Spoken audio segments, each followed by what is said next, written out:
نحمدہ ونصلی علی رسولہ الکریم اما بعد۔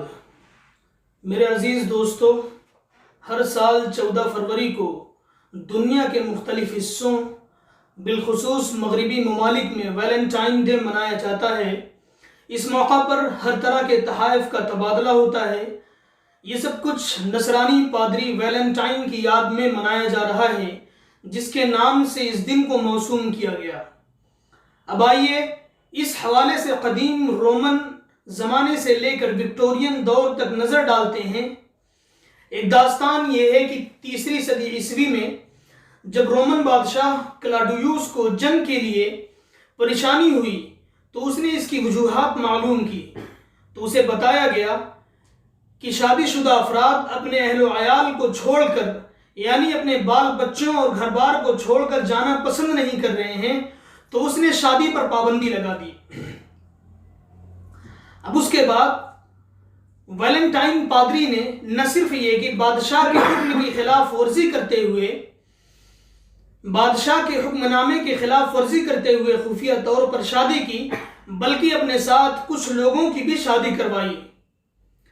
جب بادشاہ کو یہ خبر پتہ چلی تو اس نے اس کو پھانسی پہ چڑھا دیا اس جرم کے خلاف۔ دوسری روایت یہ ہے کہ ویلنٹائن پادری ایک راہبہ کی محبت میں گرفتار ہو گیا، لیکن عیسائیت میں راہب اور راہبہ کا تعلق ممنوع ہے، تو اس نے اپنے راہبہ کی تشفی کے لیے اسے بتایا کہ اس رات میں اسے خواب دکھایا گیا کہ 14 فروری کے دن اگر ایک راہب اور راہبہ جسمانی تعلقات قائم کرتے ہیں تو انہیں کوئی گناہ نہیں ہوگا اور اسے برا بھی نہیں سمجھا جائے گا۔ راہبہ نے پادری کی باتوں پر یقین کر لیا اور ان دونوں نے عیسائیت اور کلیسا کی روایات کی دھجیاں اڑا دیں۔ اب اس کے بعد کلیسا کی روایات کی دھجیاں اڑانے پر ان دونوں کو قتل کر دیا گیا۔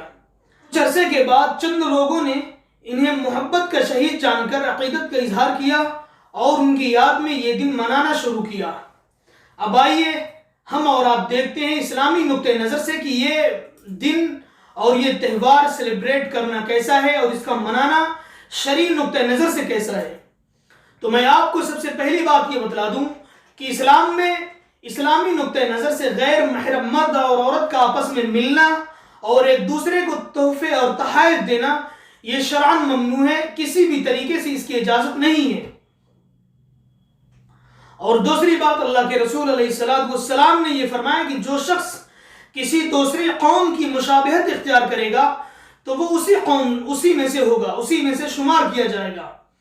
لہٰذا میں اپنے تمام بھائیوں اور بہنوں سے گزارش کرنا چاہتا ہوں کہ اس طریقے کے تمام تہوار سے بچیں، خود بھی بچیں اور دوسروں کی بھی بچائیں، کیونکہ اس طریقے کا کوئی بھی کانسیپٹ مذہب اسلام میں نہیں پایا جاتا ہے۔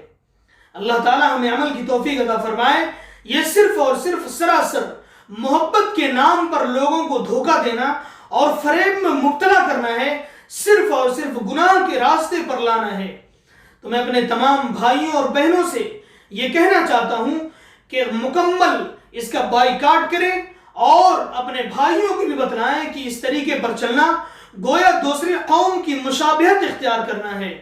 اللہ کے رسول علیہ السلام نے فرمایا من تشبہ بقوم فہو منہم۔